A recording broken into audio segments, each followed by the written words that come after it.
Assalamualaikum warahmatullahi wabarakatuh. Selamat pagi, siang, atau malam. Yang terhormat, Profesor Anindya Wirsatria sebagai atau selaku dosen pengampu dari mata kuliah metode penelitian. Pada video kali ini, izinkan saya, Lutfi Ali, NIM 260501231300056, kelas A, melakukan evaluasi dari pendahuluan salah satu artikel jurnal di International Journal of Oceanography atau IJOC. Untuk itu, yang pertama, untuk judul artikel yang saya analisis yaitu kondisi arus pasang surut dan angin di perairan sekitar PLTU Muara Karang sebagai indikator persebaran norm. Dengan penulis yaitu Nurin Fazira Ajwina, kemudian Heni Suseno, lalu Muslim dan Muhammad Nur Yahya. Selanjutnya, untuk pendahuluan yaitu sebagai berikut, ada kurang lebih 3 paragraf.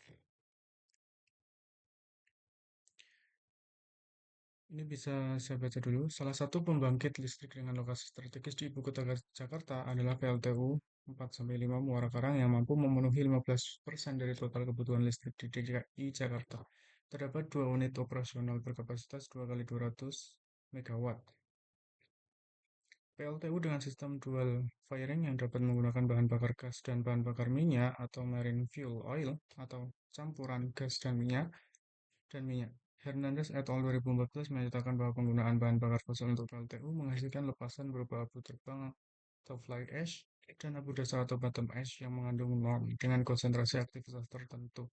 Minyak yang digunakan sebagai bahan bakar pembangkit listrik mengandung radionukleid seperti radium, thorium, kalium, serta anak luruhnya yang dilepaskan dari operasional PLTU sehingga akan terpapar ke lingkungan sekitar yang didominasi oleh perairan laut.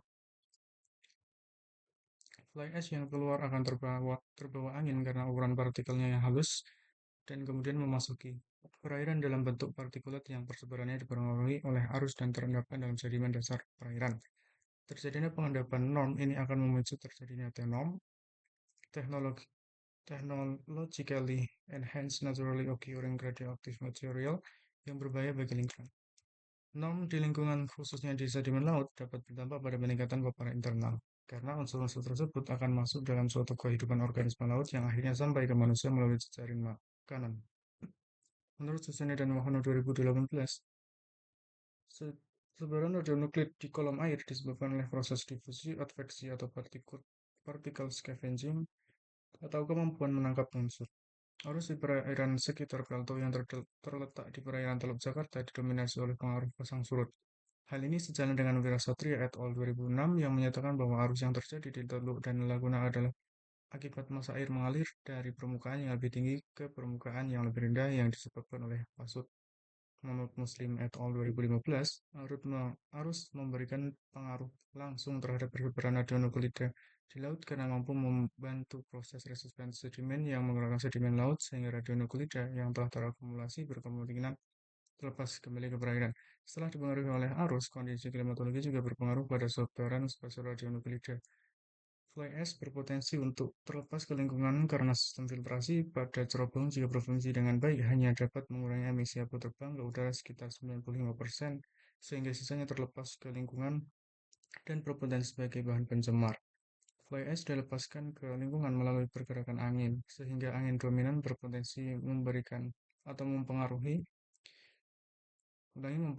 persebaran norm yang terkandung dalam fly ash yang akhirnya jatuh ke permukaan ke perairan sekitar. Penelitian mengenai dinamika arus dan angin dalam menggerakkan senyawa kimia, khususnya norm, masih sedikit dilakukan untuk mengetahui sejauh mana angin dan arus berpengaruh terhadap sebaran norm di sedimen dasar perairan sekitar PLTU Muara Karang, Jakarta Utara, maka perlu dilakukan pemantauan. Demikian pendahuluan dari artikel jurnal yang saya analisis. Selanjutnya itu paragraf 1 yang telah saya baca tadi membahas mengenai latar belakang umum mengenai PLTU Muara Karang, produksi fly ash, serta keberadaan norm dan dampaknya terhadap lingkungan laut sampai dengan ke manusia.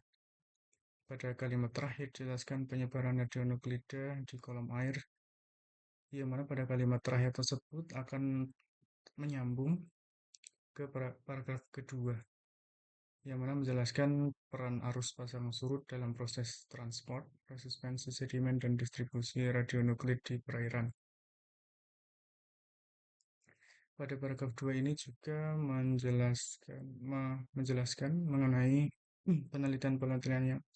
penelitian sebagai referensi dari penelitian dari artikel ini.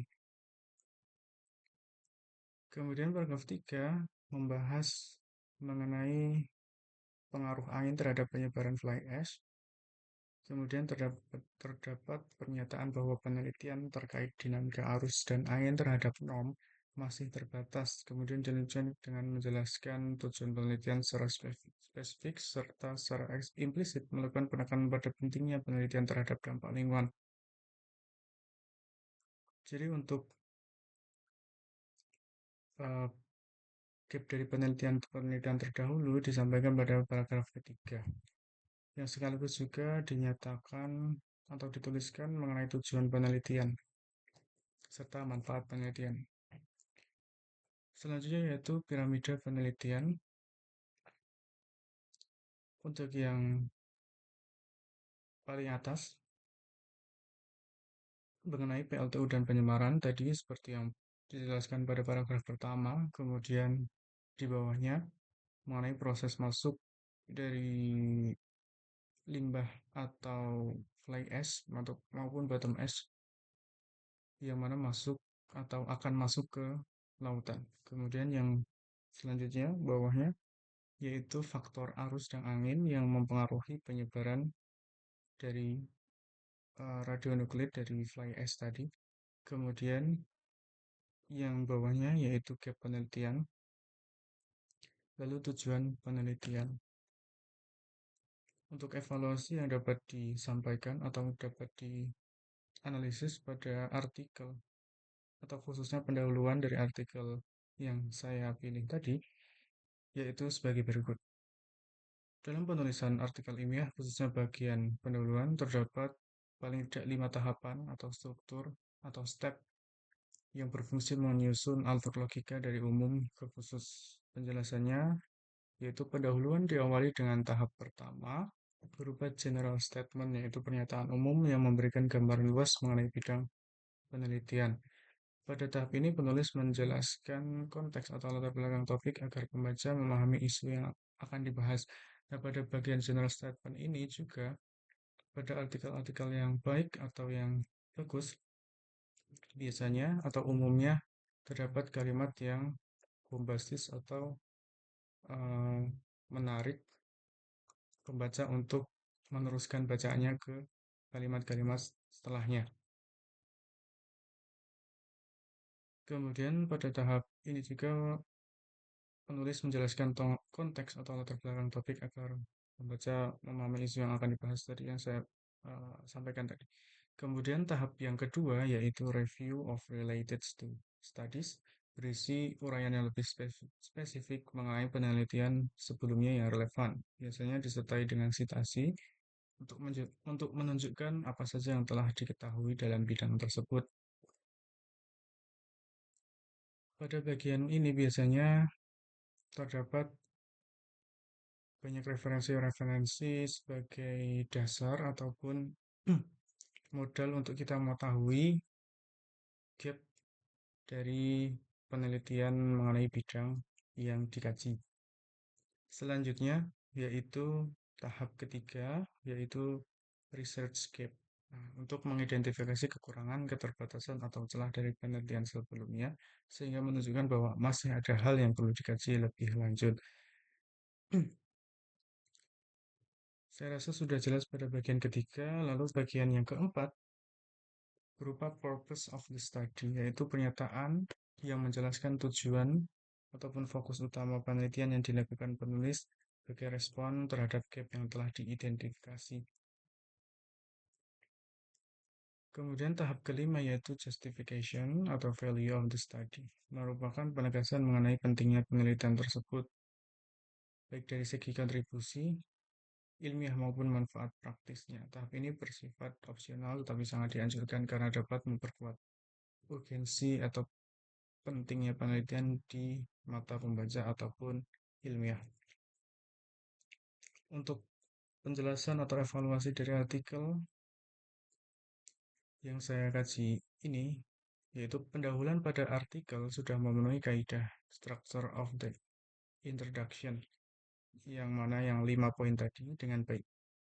Walaupun disusun secara ringkas dalam 3 paragraf, latar belakang umum disajikan melalui penjelasan mengenai PLTU, fly ash, dan norm sebagai konteks penelitian, sehingga pembaca langsung bisa memahami isu utama. Untuk tinjauan pustaka, terdahulu juga cukup kuat karena didukung oleh berbagai referensi yang relevan terkait peran arus dan angin dalam distribusi radionukleid. Walaupun dari bagian yang kedua atau review of the related studies mungkin bisa ditambahkan baik kuantitas maupun ya terutama kuantitas dari artikel-artikel yang relevan atau terkait. Untuk tujuan penelitian terdahulu juga cukup kuat karena terhubung oleh berbagai referensi yang relevan terkait dengan arus dan angin dalam distribusi radionukleid. Lalu kebutuhan akan penelitian lebih lanjut telah dinyatakan secara eksplisit atau tersirat atau tidak tersirat yaitu masih terbatasnya studi mengenai pengaruh dinamika arus dan angin terhadap sebaran norm. Nah, untuk bagian ini bisa menjadi modal dari penentuan gap penelitian. Lalu tujuan penelitian juga disampaikan secara jelas dan spesifik di bagian akhir pendahuluan.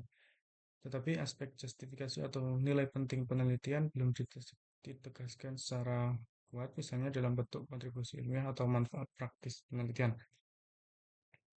Terkait kesinambungan atau ketersambungan kalimat antar paragraf cukup baik dengan membahas apa yang telah dibahas paragraf sebelumnya, sehingga dapat terjadi kesinambungan cerita. Untuk bagian ini biasanya transisi dari antar paragraf itu ditandai dengan pembahasan secara singkat di bagian akhir paragraf pertama atau yang sebelumnya, kemudian awal paragraf kedua. Kemudian meninjau dari sisi urutan, struktur pendahuluan belum sepenuhnya tersusun secara ideal, meskipun secara umum mengikuti alur dari umum ke khusus. Beberapa tahap, terutama review, gap, dan progress cenderung bercampur dalam satu paragraf terakhir, sehingga struktur dari transisinya juga kurang baik. Secara ideal, setiap tahap disusun lebih berurutan dan eksplisit agar alur logika dan penelitian lebih mudah diikuti pembaca. Demikian evaluasi dari artikel yang telah saya kaji tadi. Mohon maaf apabila terdapat banyak kesalahan ataupun ketidakbenaran dalam saya menyampaikan presentasi atau video pada hari ini. Selamat siang, pagi, ataupun malam. Terima kasih atas atensinya. Wassalamualaikum warahmatullahi wabarakatuh.